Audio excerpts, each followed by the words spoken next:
ने ठहराया है कि जब तक अपना पेंशन का हक लेके नहीं रहेंगे तब तक हम हार नहीं मानेंगे। कहते हैं कि जुल्मी जब जब जुल्म करेगा सत्ता के हथियारों से और पत्ता पत्ता गूंज उठे, तनका तिनका गूंज उठेगा इनकलाब के नारों से। या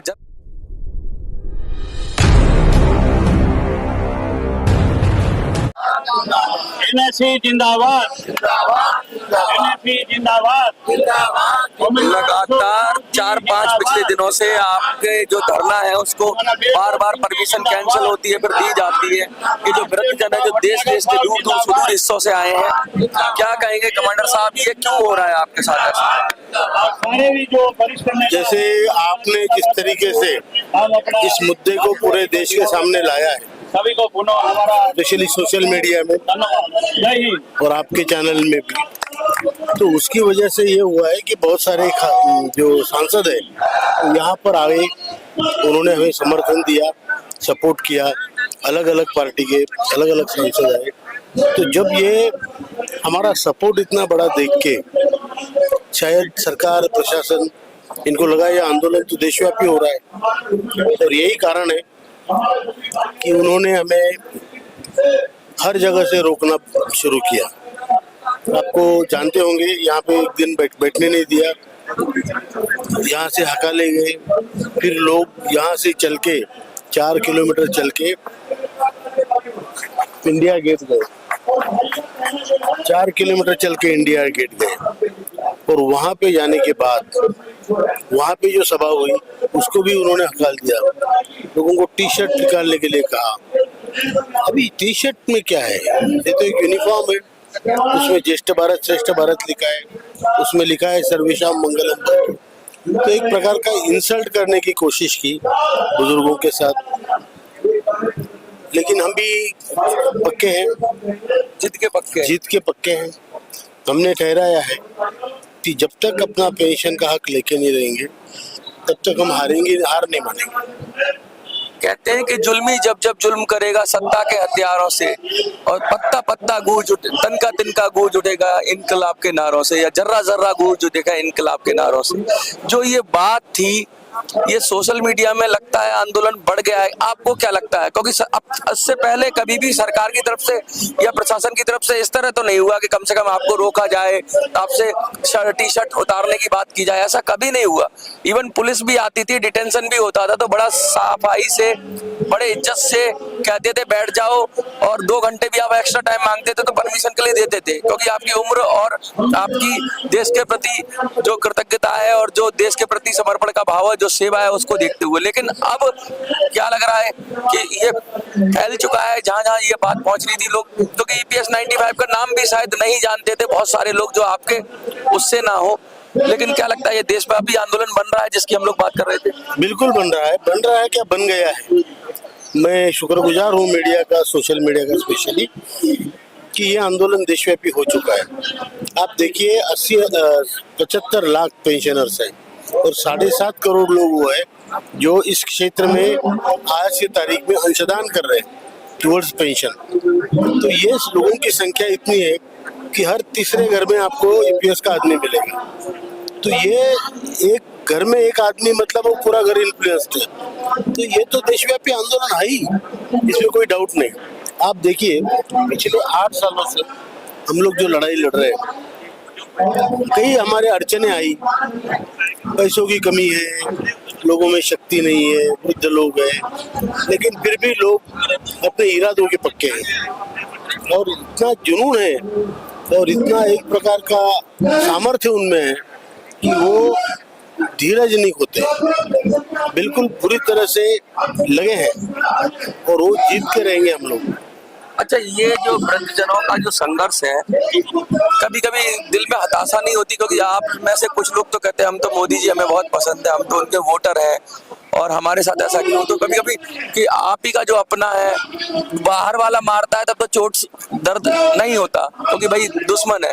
जब अपने ने ही घाव देता है, अपना ही अपनी तरफ से ही ये मतलब कहते हैं कि एक तरफ ध्यान ना देना, इस तरह का अपना आदमी जब करता है तो कैसा लगता है? मैं आपको बता दूं, आप इन सभी वृद्ध लोगों के साथ मैं रहा हूं, मैं भी एक ज्येष्ठ नागरिक ही हूं। तो आप देखेंगे इन्होंने दुनिया के वो अनुभव लिए हैं, अपनों की चोटें तो बहुत खाई है, घर में भी बाहर भी समाज भी।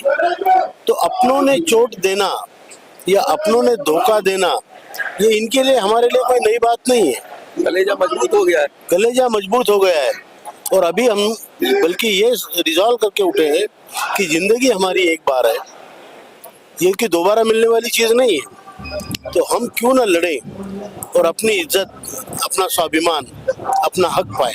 अगर आप इसी तरह से लड़ेंगे तो सरकार इस बात से भी डरेगी कि भाई जनता इनके साथ खड़ी हो जाएगी, क्योंकि ईपीएस 95 की बात नहीं है, तो बुजुर्ग के सम्मान की बात है। तो जब कहीं ये ईपीएस 95 से आगे बढ़कर बुजुर्गों को सम्मान दिलाने का अगर आंदोलन बन गया देश के अंदर और सारी जनता खड़ी हो गई, तब तो सरकार के पसीने छूट जाएंगे। चुनाव नजदीक है और आप है कि मान नहीं रहे हैं। नहीं, चुनाव नजदीक है इसलिए आंदोलन हो रहा है ऐसा नहीं है, लेकिन 10 साल पूर्व बीजेपी ने यह आश्वासन दिया था कि हम आपका काम 3 महीने में करेंगे। आज 10 साल हो गए, काम नहीं हुआ है। दूसरी बात, आदरणीय प्रधानमंत्री जी को 2 बार हम मिले, तब तो हमारे साथी टी शर्ट पहने हुए थे, तब तो किसी ने बोला नहीं उतारो। अच्छा, एक प्रधानमंत्री जी बहुत सारी चीजें कर रहे हैं जो कहीं से डिमांड नहीं हो रही, उसको तो वो पूरा कर रहे हैं। चाहे वो बहुत सारे भारत रत्न की बात हो रही है, बहुत सारी और चीजों की बात हो रही है, मतलब ऐसी ऐसी चीजें कर रहे हैं वो जो कहीं से डिमांड नहीं आती। और जो डिमांड हो रही है, जो जनता सचमुच मांग रही है, वो नहीं दे रहे हैं। तो क्या लगता है कि मनमौजी हो गए प्रधानमंत्री की मर्जी है कि मेरी मर्जी है, जिसे चाहे दूंगा, जिसे चाहे नहीं दूंगा। ऐसा क्या मनमाना रवैया अपना लिया है या फिर उनको सत्ता की शक्ति का घमंड हो गया है? नहीं, उनके बारे में तो मैं नहीं कह सकता हूँ। जो अच्छे फैसले प्रधानमंत्री जी ने लिए देश के हित में, वो सभी के तो हम सब समर्थक हैं, लेकिन हमारे लिए जो वादा किया था तो वादा पूरा नहीं हुआ है, इसका हमें दुख है। देखिए, आप हमेशा ये बात उनको सेफ गार्ड देते हैं प्रधानमंत्री जी को। हम भी कहते हैं कि चलिए बहुत सारे काम उन्होंने किए, लेकिन आपका ये कोई काम नहीं लग रहा है। मुझे तो ये लग रहा है आपकी तो न्याय की बात है, आप कुछ मांग नहीं रहे हो, आप तो न्याय मांग रहे हो। और जस्टिस क्यों, जस्टिस डिले, जस्टिस डिनाइड वाली बात हो रही है, और जस्टिस भी कोर्ट ने नहीं करना है, जस्टिस सरकार ने करना है। तो सरकार क्यों नहीं कर रही है न्याय? आप कोई उससे डिमांड तो कर नहीं रहे हो, जो आपका है वही तो मांग रहे हो, या मैं कुछ गलत हूँ? आप बिल्कुल सही है। दुर्भाग्यवश देश में समाज कारण के से ज्यादा राजनीति को ज्यादा महत्व दिया जाता है। समाज नीति को महत्व देना चाहिए। जो समाज है उसी से देश बनता है, और ये तो पूरे देश का समाज है। ईपीएस समाज पूरे देश में फैला है, ये एक प्रकार से जोड़ने का काम है। आपने देखा होगा मनोज जी, राजनीति में तोड़ तोड़ के समाजों को अलग करके उनको भेद करके फिर राजनीति की जाती है। राजनीति तोड़ने की कला है बेसिकली समाज। वो गलत व्याख्या है।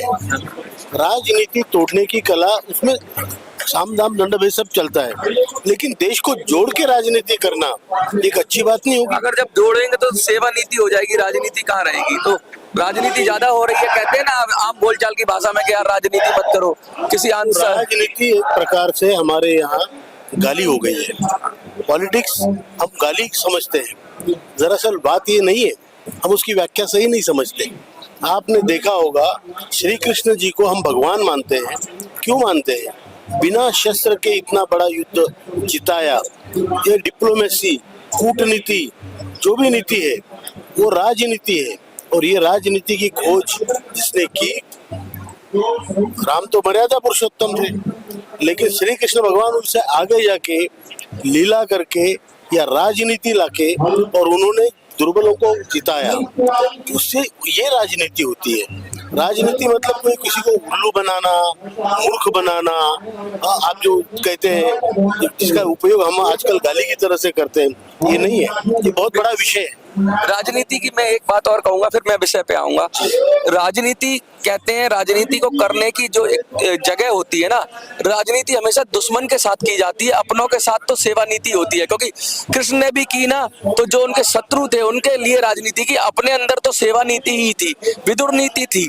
लेकिन राजनीति, जब आपके सामने कोई शत्रु हो, तो क्या आपके साथ जब राजनीति होगी तो आपको क्या सरकार शत्रु समझेगी? तो राजनीति कर रही है भाई कि नहीं दे रही पेंशन या वादे कर रही है, ये भी राजनीति का हिस्सा है कि वादा कर देना, टाल देना, आगे धरना रुकवा देना, ये सब राजनीति के हिस्से हैं। देखिए, राजनीति से कोई परे नहीं है। आपके घर में जब छोटा बच्चा जन्म लेता है, जिसको कुछ भी मालूम नहीं होता है, उसके ऊपर भी राजनीति होती है कि फूफी ने, मेरी बुआ ने मेरे को हल्का कपड़ा लाया। हाँ तो गलत हाँ, हुआ ना। तो राजनीति देखो, लेकिन वो हमने इसको सोने का दिया था, हाँ। इसने तो चांदी का दिया, हाँ। तो सिंडिकेट बनाते हैं एक दूसरे को।